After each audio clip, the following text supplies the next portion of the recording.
Hi friends, Namaste. I am Ananta Sharma. I already told you that there are three reference points in a chart from which we study almost all the aspects of the life of the native. These three reference points are Arudha Lagna, Upapada Lagna, and Tarakamsha Lagna. So far, I have explained to you about the Arudha Labha and Arudha Vyaya. I presented a few examples also to show how to apply the principles of Arudha Labha and Arudha Vyaya in these example charts. This is not all. This is just a superficial or peripheral study to introduce and make you familiar with the padas, arudhas, and charakarakas. Also, Rasi aspects. We shall come across these principles of Arudha Labha and Arudha Vyaya when we discuss the professions of the native later. Now I move on to the next step, one step forward to study the Upapada Lagna or the Arudha of the 12th house. Arudha of the 12th house is not Arudha Vyaya. Arudha of the 12th house is Upapada. This Arudha of the 12th house is counted from Janma Lagna. Arudha Vyaya means the 12th house from Arudha Lagna. So, they are two different reference points. Vyaya Arudha or Upapada and Arudha Vyaya are different.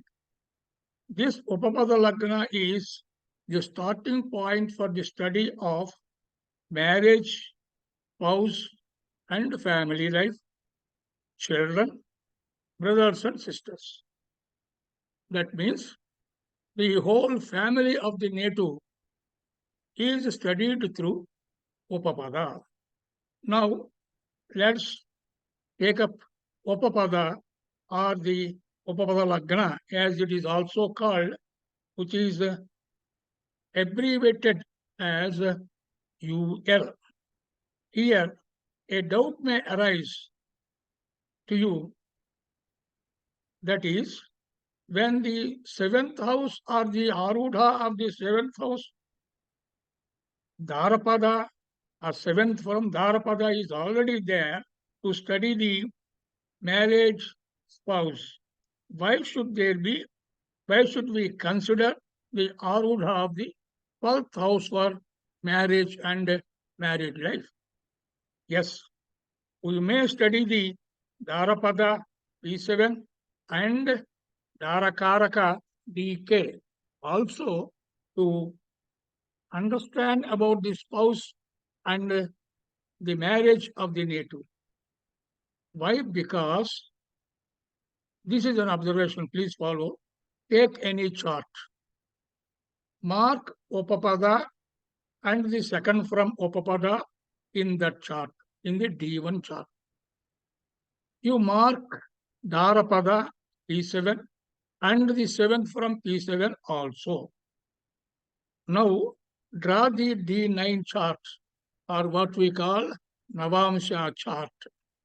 Mark UL, the second from UL, P7, the 7th from P7 in the D9 chart also. You have to mark these padas, P7, etc., in the same signs in the D9 chart as they were marked in the D1 chart. For example, if Upapada Lagna is Mesha or Aries, we marked in the Rasi chart, D1 chart, you mark Upapada Lagna in the same Aries in the Navamsa chart also. In both Navamsa and Rasi charts show A7 or 7 from A7 Upapada Lagna in the same signs. So, when you identify the loss of the above padas in D9 chart, then you will observe that, please listen to me carefully, the Upapada Lagna or the second from Upapada Lagna. I repeat, the Upapada Lagna or the second from Upapada Lagna is the same as the P7 and the 7 from P7 in the, I repeat, the Upapada Lagna or the second from Upapada Lagna is the same as the P7 or the 7 from P7 directly or through their lords are connected to each other. That means Upapada Lagna and the second from Upapada Lagna. The same as the P7 or the 7 from P7 directly, or you find out the lords of Upapada Lagna or 7 from Upapada Lagna and the lords of A7 and 7 from A7. This lord and that lord of A7 and lord of Upapada Lagna. They aspect each other or they combine together in one house. That is the relationship between Upapada Lagna and Dharapada. That is why in those days, in the olden days, 7th house was defined as Upapada. Now we are taking Upapada as the Arudha of the 7th house. But some time ago, the Arudha of the 7th house were called Upapada. So now we are having two names. One is Upapada is the Arudha of the 12th house. Dharapada is the Arudha of the 7th house. Now,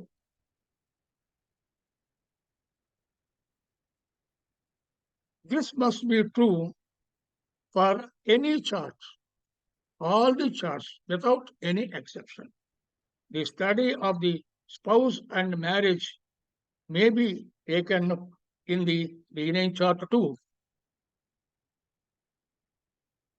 or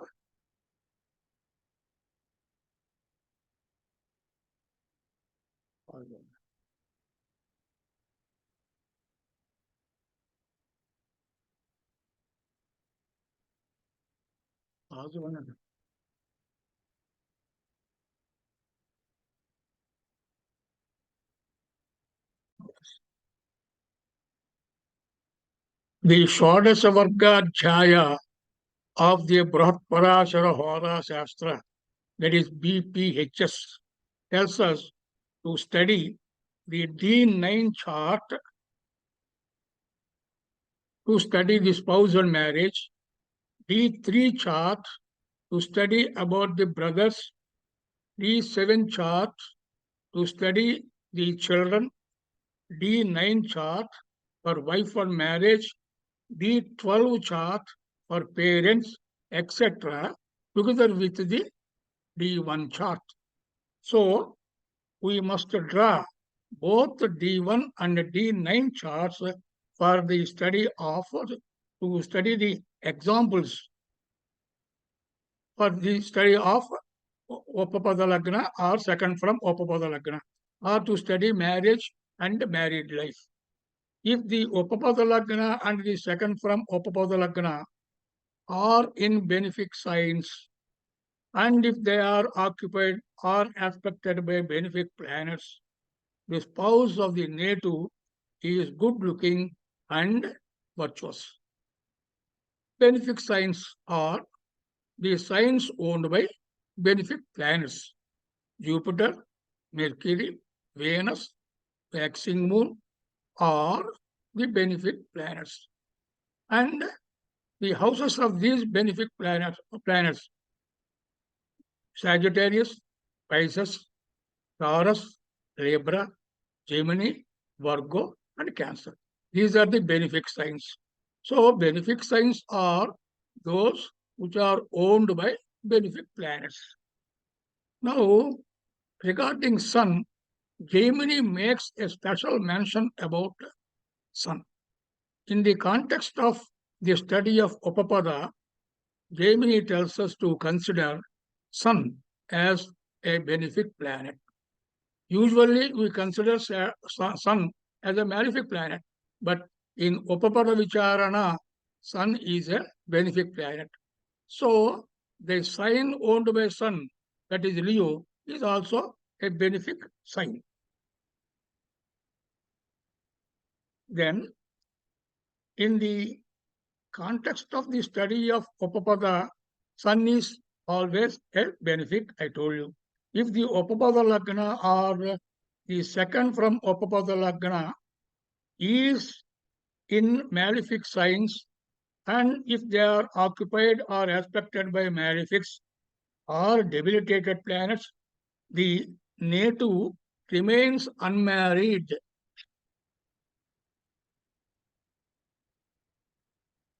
or he may lose his spouse, his or her spouse.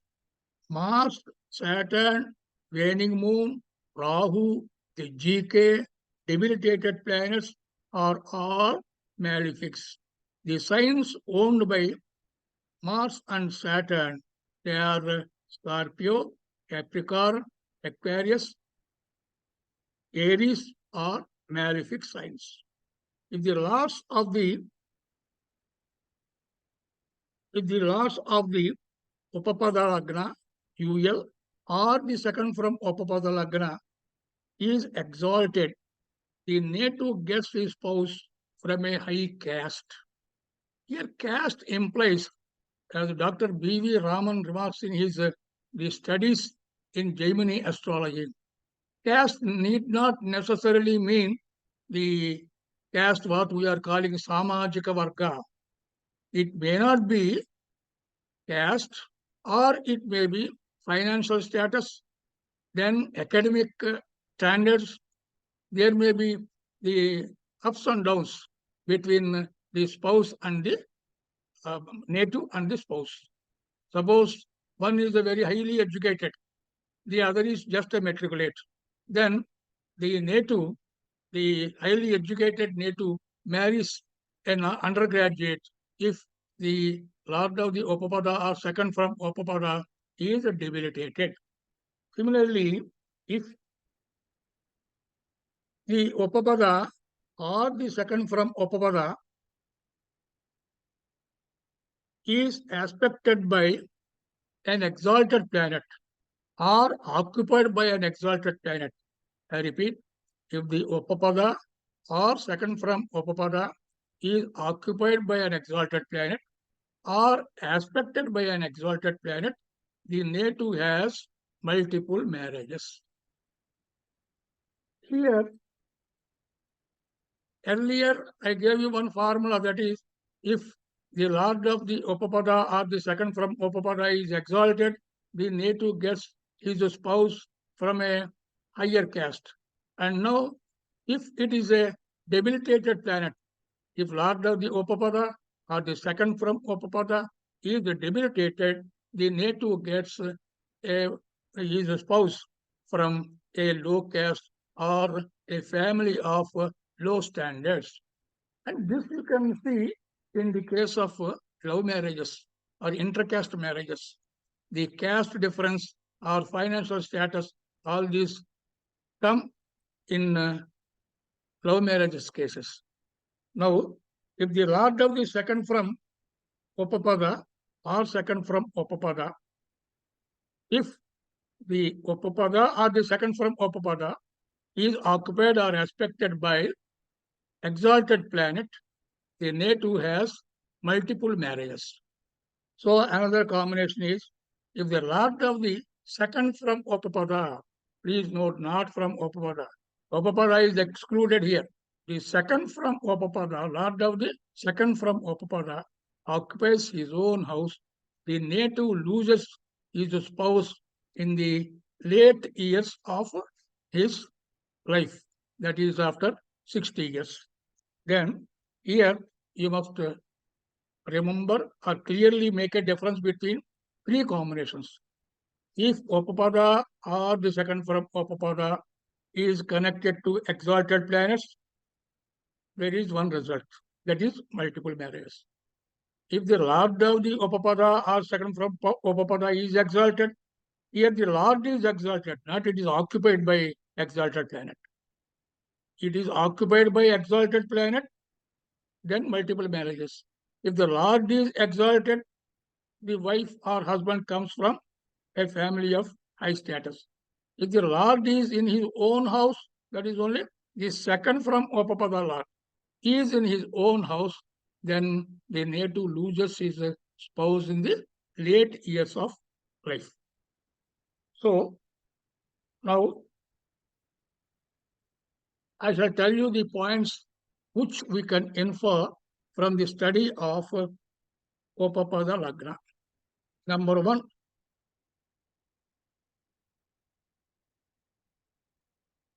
no marriage. First point is no marriage. Means the native gets never married. The native remains unmarried. What are the combinations? We can study them in Upapada or second from Upapada. Then, whether the native marries at the right age or late in age. What is right age or what is late age? It is relative. Some time ago, 18 years for a boy is the right age for marriage. Now it is 30 years. So this varies according to the changing times. Then right age for marriage is, it depends upon the times of the day. Then whether the married couple live long, lead their family life in harmony or a mutual understanding in spite of some misunderstandings now and then. In spite of some misunderstandings, they live in harmony and mutual understanding. That also you can study through the Upapada or the second from Upapada. Another point is, does the native gets married after a very few trials to see the bridegroom or to see the bride and then agree and then fix the marriage. Sometimes they may take 10 times 10 trials or 15 trials. They get fed up. So that is one way of the troubles in fixing the marriage. Or another point we study in this section, that is Upapada section, is will they break up? Divorce. Divorce is also indicated in the Upapada or second from the Upapada. Then multiple marriages. Nowadays, it is quite common that a man or even a woman is marrying twice or thrice. Then what are the combinations for multiple marriages? There is love marriage. This is also very important and very frequent in these days. So now we shall try to examine some charts and try to analyze them.